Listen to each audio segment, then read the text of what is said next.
It's that time of year when everyone is inundated with cucumbers. So I have, this is an English style pickling cucumber, so it has a really thin skin. What I'm going to do is, I don't like pickle butts. This is actually the blossom end, the smaller end here, and then this is the end where it connects to the vine. Like I said, I don't like pickle butts. I'm going to cut both of those off. The blossom end actually has an enzyme that, honestly, it'll make your pickles not be as crisp. So, we want crisp pickles. I have a gallon jar. All my half-gallon jars are being used for other applications. So, I have 16. I have 16 cucumbers. And I'm just going to put them in my jar. And then we're going to make the brine. So this would work better in a half-gallon jar. Or if you had twice as many pickles, just double the recipe. Or 2-quart jars. But my gallon jar, oh goodness, my gallon jar is about halfway full. So this will work for about 16 to 20 pickling size cucumbers. So I've got a pot here. In my pot is 2 cups of vinegar, 2 cups of water, 2 tablespoons of cane sugar, and 2 tablespoons of pickling salt,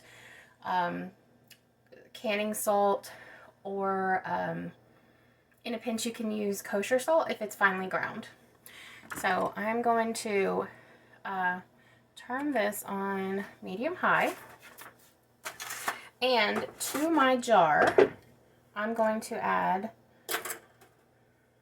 all of my spices. So I've got 2 bay leaves, 2 whole bay leaves. I'm going to put those in. This will also help them stay crisp. If you didn't have a bay leaf, you could use a grape leaf, like from Grapevine. I've got,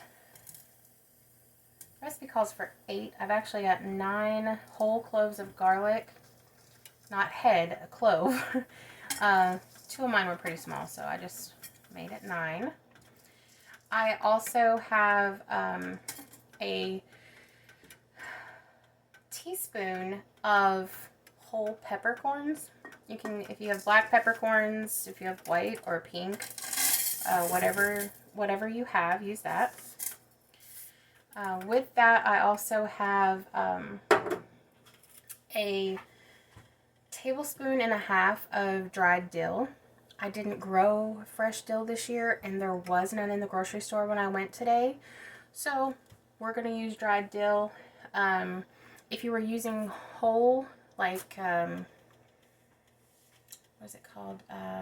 Bouquet dill, you could use 12 sprigs of dill for the recipe that we're making today. I also have a teaspoon of coriander seeds, a half a teaspoon of whole mustard seeds,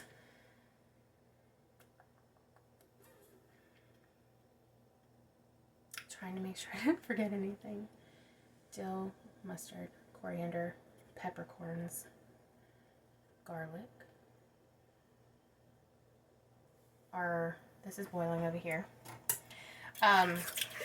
So in the pot we have 2 cups of regular old white distilled vinegar and 2 cups of water.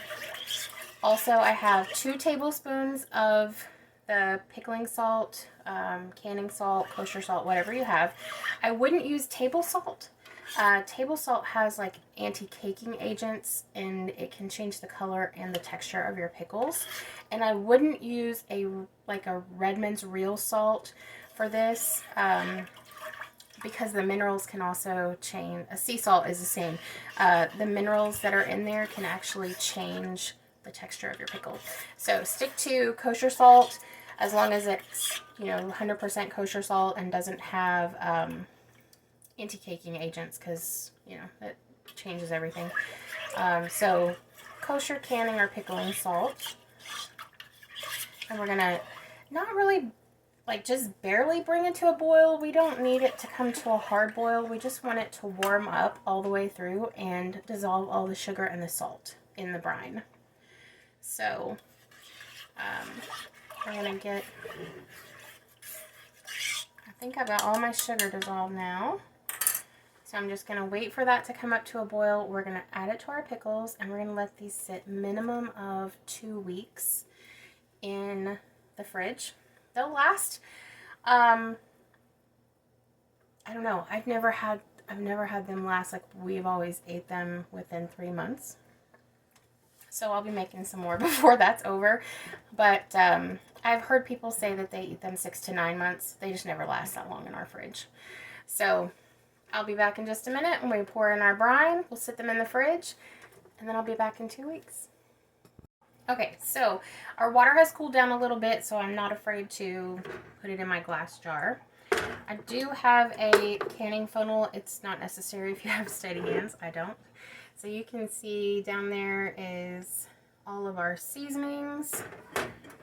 I'm going to attempt to pick up this hot pot and pour in our brine.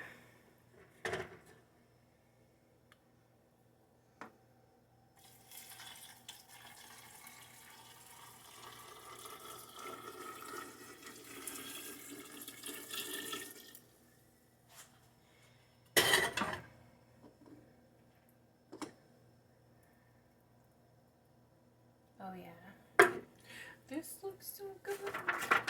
Okay, so, and if you're wondering about this jar, this is a gallon size jar. I actually bought it from Azure Standard, but if you have an old pickle jar and you're going to make a gallon of these, an old pickle jar is basically the same thing.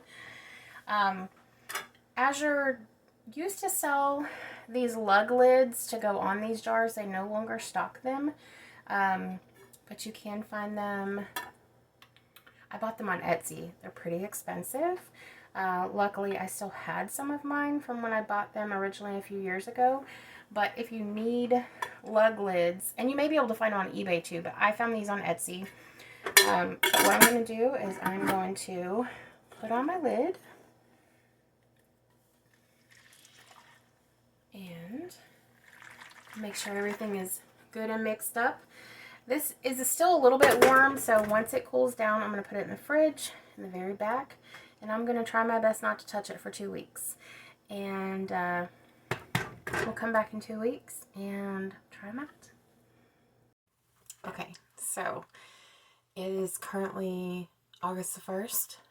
And it's actually been closer to 3 weeks since the beginning of the video where I made the pickles.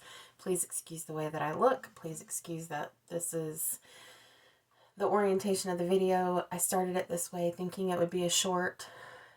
It didn't work that way. So I'm going to finish it this way, even though I know it probably aggravates everyone watching. But I thought it would be worse to be landscape in part of the video and portrait in the other part. Anyways, here's my half-gallon jar of pickles. I did transfer it to a half-gallon jar. I knew I had some. I just had to find them. Where were they? They were in the trunk of the car from when I ordered them from Azure and picked them up and never got them out of the trunk of the car. So, here are my pickles. I'm standing at the stove because I broke my tripod, so you're propped up on the back of the stove. And I'm kind of zoomed in because otherwise you're going to see under the hood, like the range hood. It's not pretty. So, pickle.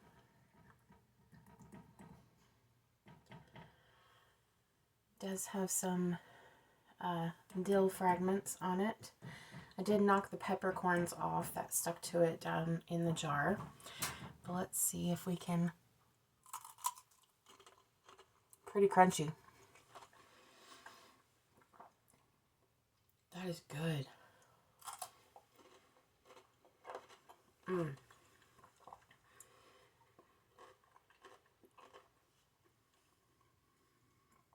That's very good. That one has a lot of dill, so I'm gonna kind of rake some of that off on the top of the jar.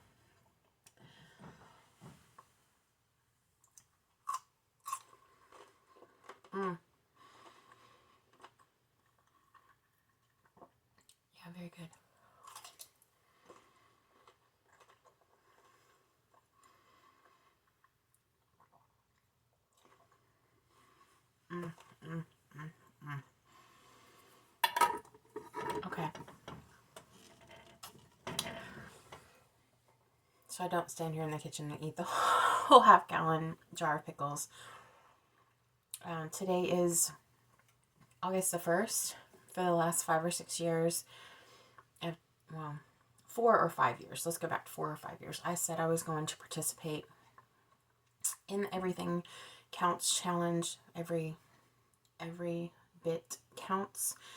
I watched Jessica at Three Rivers Homestead. Followed her on Instagram before she started a YouTube channel. And I always say I'm going to do this. And almost a year ago, I posted a video giving like an abridged version of where I had been for the last few years, what had happened, with intents to start posting again. I'm trying to give myself a kick in the butt, a kick in the pants to start posting again because it made me so happy. So I'm going to post this today. It's August 1st. And I'm going to try my best to post a video every day. Tomorrow I will be back with cherry jam. Cherry jam. That's what we're going to do tomorrow. But for today, here is the conclusion of my homemade dill refrigerator pickles. And I'll probably have to make some more, because I think I could sit here and eat probably half of this jar of pickles. They're that good. And when I told my sister that I made pickles, she of course said, where are mine? So I may have to make her some pickles too. But cherry jam tomorrow. I'll see you then.